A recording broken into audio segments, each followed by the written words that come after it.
अस्सलाम वालेकुम गाइस, आज जो मैं आपको बात बताऊंगी ना, प्लीज़ इसको एक दफ़ा ज़रूर सुनकर जाइएगा और स्किप बिल्कुल मत कीजिएगा।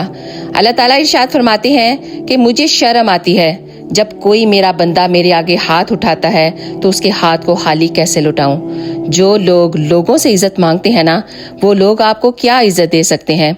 लोगों का तो सिर्फ ये काम होता है कि आज अगर आपको बहुत अच्छा बोल रहे हैं तो कल आप उनके लिए सबसे बुरे इंसान हो सकते हैं। तो जिन लोगों को अल्लाह आपसे दूर करता है ना, अगर आप उनकी गुफ्तगू सुन लेना जो अल्लाह ने सुनी है और आपने नहीं सुनी है, तो आप कभी भी उनके वापस आने की तमन्ना ही ना करें, क्योंकि अल्लाह वो जानता है जो आप नहीं जानते।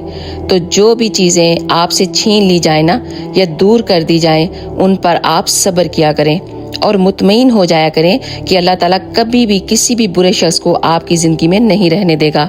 वो करेगा जो आपके लिए बेहतर होगा। तो आप लोगों की गुड बुक में आना छोड़ दें, अपनी ज़िंदगी को वक्त दें, अपनी तकलीफ़ें, अपनी परेशानियां, अपने दुख अपने रब को सुनाया करें। जाए नमाज पर बैठ जाया करें और सबसे छुप कर उसकी बारगाह इलाही में अपने आंसुओं को पेश किया करें, उसके हजूर हाजिरी दिया करें।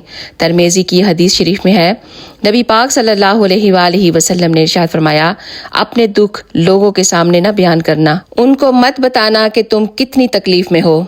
अगर तुमने ऐसा किया तो रब आपको कभी भी गनी नहीं करेगा और लोग उल्टा आपका मजाक उड़ाया करेंगे।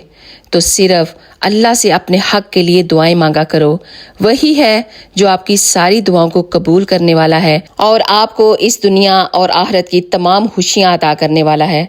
तो हमेशा अपने अल्लाह पर ट्रस्ट करें, उससे उम्मीद बांधें, वो आपकी सारी उम्मीदों को पूरा करेगा। अगर आपको ये वीडियो पसंद आई हो तो प्लीज़ एक दफ़ा शेयर करके ज़रूर जाइएगा। जज़ाकल्लाह खैर।